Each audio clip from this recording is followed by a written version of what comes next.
Islamic State says it's behind abduction and killing in Australia. Melbourne, Australia. The Australian authorities are treating an abduction and a killing here in Melbourne, on Monday, which ended with the gunman dead, as a terrorist attack. The police killed the gunman after he held a woman hostage at an apartment complex in Brighton, one of Melbourne's wealthiest suburbs.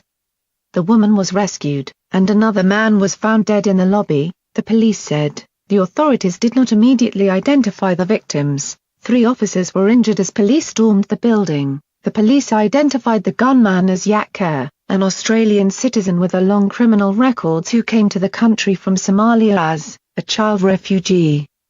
Graham Ashton, the chief police commissioner for Victoria State, said Khayre was known to the police for a whole range of offending, including drug and violent crimes and arson. Khayre served a significant amount of prison time and was on parole at the time of the attack, the commissioner said.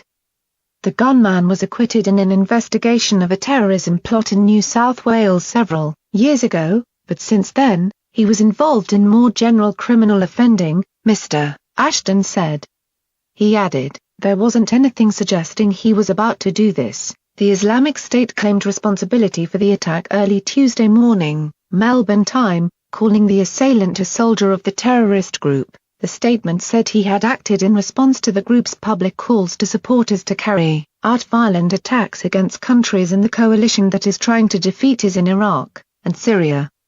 Australia is part of the coalition. The episode started with reports of a possible explosion about 4 p.m. Roughly 2 hours later, the police declared that they had the situation under control. The attack sent jitters through Melbourne and much of Australia, coming so soon after the terrorist attacks in London and Manchester, England. People just came running down the street, saying, "There's just been shots fired down the road," said George Baker, an employee at a bistro a few hundred yards from the apartment complex. Everyone was in a panic.